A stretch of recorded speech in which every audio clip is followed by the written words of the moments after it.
Welcome back.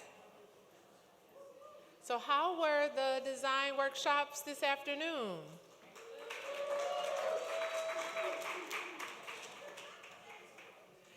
Let me just say thank you for all of you all who are still here.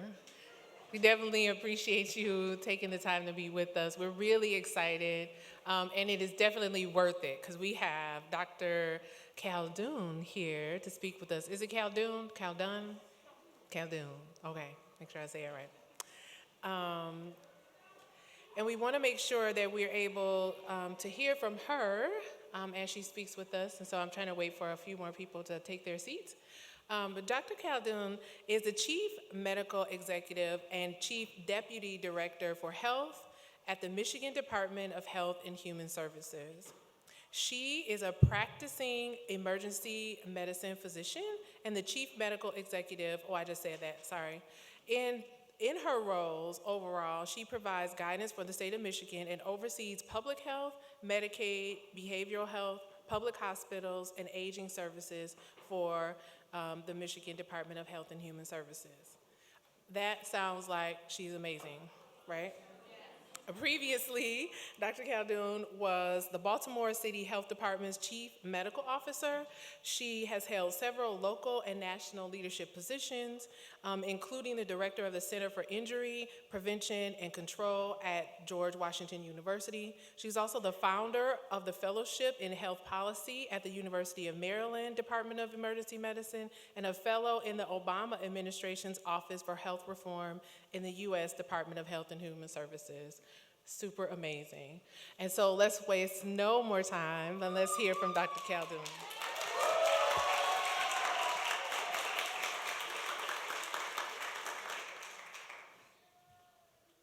All right, good afternoon, everyone. Thank you so much for staying to hear a few words from me. It's really just an honor to be here celebrating 3 years of Hope Starts Here. I've been honored actually to serve under Mayor Mike Duggan actually as the health director for the city of Detroit, where I was before I joined in my role at the state. It's been great being a stewardship board member as well. Thank you for still allowing me to participate as a stewardship board member. It's incredibly important work. And certainly, even though I work for the entire state now, I know that the health of the entire state won't change unless we actually improve the health of the people here in the city. So, like many people in this room, I consider myself to be a daughter of Detroit. And so I wanted to tell you guys a little bit about the story of my family. My grandparents, actually on both sides of my family, migrated to Detroit in their teens. And so they came because they wanted to make a better life for themselves. One of my grandfather, he actually came up from the South, escaped sharecropping, and actually worked in the post office for several years, and then drove a cab in the city for several decades, actually, until he passed away a few years ago. Another one of my grandparents, my grandmother, she came up north from Mississippi and actually worked in her older sister's hair salon. And then another one of my grandparents actually came up north as well, from Alabama, and worked in the Chrysler plant. And my 93-year-old grandmother, she's still living. I have one grandparent who's still living. She still lives on the east side of the city where she raised her 9 children. And she never finished high school, but she traveled many miles every day, actually, to clean someone else's house. And then she would come back home and take care of her 9 children, including my father. And so I have a lot of fond memories of my childhood, and particularly spending a lot of time at my grandparents' homes. And so what I remember is often playing up and down the street, riding my bike, playing with my siblings and other children in the neighborhood, and my cousins. I had a lot of cousins. She had 9 kids. But what I also remember was there was this incredible community ownership over the neighborhood, and many adults who cared about me. So I was known as Miss Pearline's granddaughter, right? And so a lot of people didn't know what my first name was. It was kind of hard to pronounce. I still have that problem. But I was Miss Pearl's granddaughter. And so what that meant was there were a lot of adults on that block who looked out for me. They made sure I didn't ride my bike too far down the street. They made sure I was back in the house before the street lights came on. You all know about that. And I was part of a broad community that cared for children. And Detroit cared about me and really helped shape and inspire who I am today. So again, it's always just an honor to come back and be a part of what we're talking about here today. I think that it's this community strength and this ownership over the city's children. What I know to be true about Detroit, that's what Hope Starts Here is all about. And I'm just incredibly proud to be here today celebrating all of that with you at this summit. And so I got to talk about some statistics. We know the stats are alarming. 56% of children in the city of Detroit are living in poverty. We know that a black baby that's born in Detroit is twice as likely to die before its first birthday as a baby across the rest of the state. We know that there are some zip codes in the city of Detroit where over 20% of the children who were tested had an elevated blood lead level. These statistics, and I'm going to be real here, they're due to decades of perpetuated inequities, of structural and institutional racism, and policies that intentionally promoted disinvestment in Detroit and disinvestment in Detroit's children. And so we have to talk about the statistics, right? We have to, because if we don't, we won't be able to fix the problems that we see.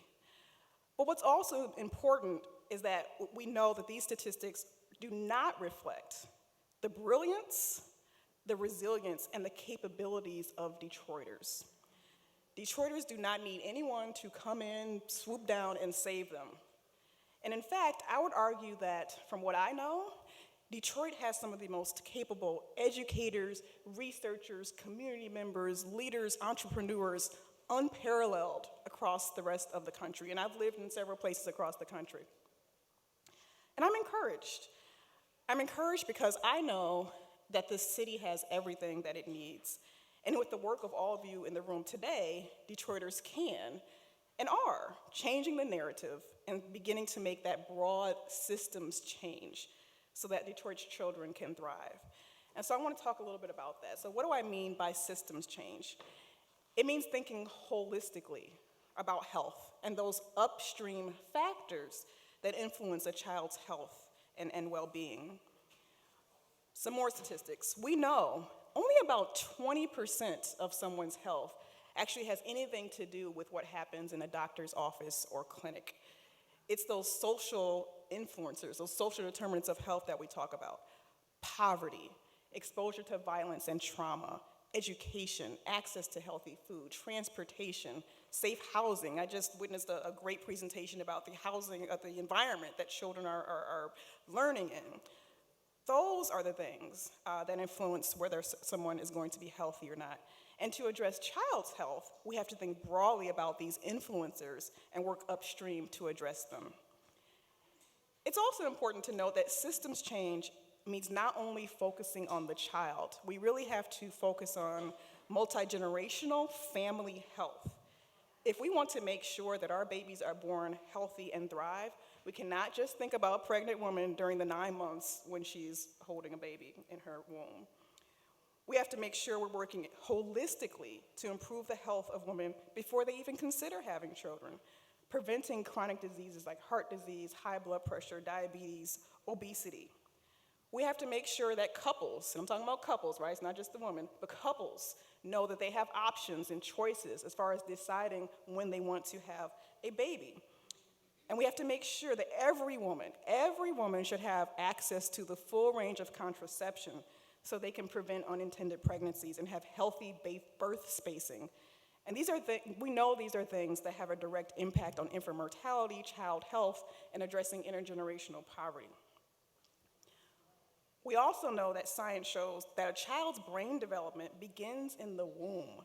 And so the stress that a mother endures during pregnancy not only impacts whether that baby is born full term and healthy, but it actually impacts the way the synapses in the brain are developing and how that child will be able to learn and respond for the rest of its life. So if we want to have healthy and thriving babies, we have to think about making sure our women have the social supports that they need. Again, we have to engage our fathers and broader caregivers, our communities. We have to celebrate the pregnant woman in this city. And we have to make sure, and quite frankly, demand that our medical providers are providing our pregnant women with the dignity and equity and respect that they deserve when they come and seek care. And we won't be able to do any of this by working in silos. There's no single program, I'll raise my hand, I've launched some programs. There's no single program that's going to single-handedly improve the health and well-being of our children. This work is a calling. It's a calling for all of us. That's why you're here this late listening to me speak. It's a calling. It's not about credit. It's not about advancing our careers. It's not about competing amongst ourselves for the limited amount of resources that are available. To do this work really effectively, we have to figure out how to align, how to integrate, and how to scale our efforts. And we also have to make sure we are targeting our efforts with precision and based on data, and demand outcomes. We have to be outcomes driven for the work that we do. Our children are depending on us, and they deserve it. And I think that's why the work of Hope Starts Here is so important, because it's really a comprehensive strategy that's community driven. And it's a strategy for making broad systems changes, as I discussed, that will help our children thrive. So one of my favorite quotes is from Nelson Mandela. And he said, "There can be no keener revelation of a society's soul than the way in which it treats its children." And I would say that Hope Starts Here is a reflection of Detroit's soul and its people. The same people who helped make me who I am today, the same people who have endured, and the reason why Detroit remains resilient and strong in spite of the inequities that it has endured. And so I'm quite confident that the children in the city of Detroit are in good hands, and I look forward to continuing to work with all of you in my role at the state and on the stewardship board to make sure that every child and family in the city of Detroit can be healthy and thrive. So thank you.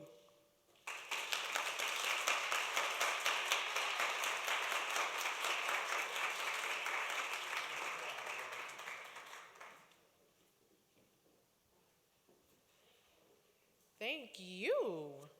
What a great inspiration.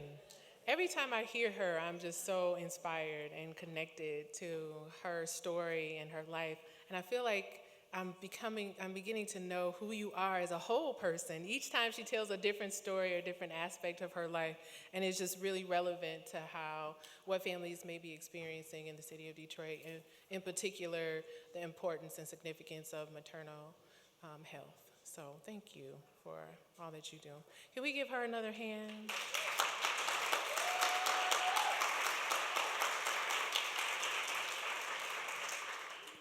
So we now just want to know, how was your experience today? So maybe thumbs up if you felt like it was good. Here if you felt like it was mediocre. Don't ever do it again.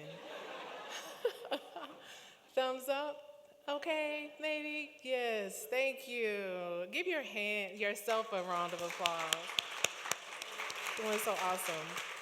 So at the beginning, we invited you to attend different sessions and follow and do some passports, but also most importantly, to think about how hopes might start here.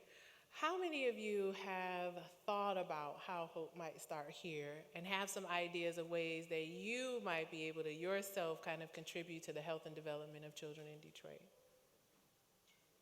Only 2 people. Okay. Yes? Anybody have like a super innovative idea that they're excited about that they'd like to share? I think I have like 1 minute. Anybody? Taking it to the block. Taking what to the block? Taking Hope Starts Here to the blocks. To the communities and to the neighborhoods. Thanks. We need that, right? Because that's where our children are. They live in families that live in neighborhoods, which is why we need a neighborhood and a community approach. Any other ideas? Yes, sir.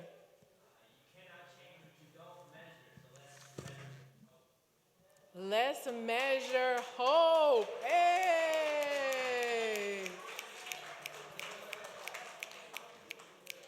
Wonderful. Thank you. We'll be developing a task force for measuring hope, and will contact you about that. Yes, sir. When your child is having a tantrum and you're about to lose it yourself, sing to them. Sing to them in a happy voice, not that stink voice because you're mad. Yes. Okay. That sounds great. One more. One more. Yes, sir. First Children's Finance would like to find a way to provide business, technical assistance services to all the child care businesses in this community. We would like to help our child care businesses grow and thrive. Yes? Wonderful. Thank you. Oh, somebody over here. Yes, ma'am. People don't join what they don't know, so I have taken pictures and have some recordings of today's events, and I will locate daycare centers and just put it on their Facebook page. Wonderful. Just blow up the social media with different concepts of what we did. Oh, my goodness. How wonderful. So my kids call that lurking, right? On social media, finding other people's websites and seeing what they're up to, and then share some information with them. All right, let's go. Lurking for good. Let's do it. Hope lurking. Hope lurking. Wonderful. Hashtag hope lurking. I think it's really important that we help parents and agencies and systems connect the dots Yes. between health and educational achievement and outcomes. They are very much the same. Sure. Let's be focused and intentional and work together so that our children come here healthy, so they can learn, and as they learn, they achieve, and all of us can bloom. Yes, good job. Thank you. I think it's a critically important point because actually for early childhood education, from the time of conception, the health and the environment are critical to a child's success in school and in life. Everything that they experience will impact their brain development. And so you're right on point. And I think the coordination is another critical key component of Hope Starts Here. So thank you. For those who were able to complete their passports, how many people have completed passports? Oh, great. Thank you for doing that. If you take a look around, there are beautiful tables that have amazing flower centerpieces. You may take one of those with you for those who have your passports complete. And I have some up here as well. And for anybody who is interested in being a champion for Hope today, we also have champion yard signs that you can put at your place of business or at your house. Not right now, champions for Hope. Oh my goodness. They're so passionate about this work. They just can't wait to get started. Ladies, just wait a minute. So cute. So, we also, you can pick up these yard signs at the Impact Detroit table in the back where the t-shirts were for anybody who would like those. I don't know if you all noticed or not, but I was trying to act like I was a little bit famous today. You see, I had a wardrobe change midway through the day, changed my shirt. Yes, thank you. That's what real MCs do, right? We have wardrobe changes. I am Kamara. Let me stop. Okay, I'm going to bring forth Denise Smith because you've been here long enough, and she's going to close us out. Thank you.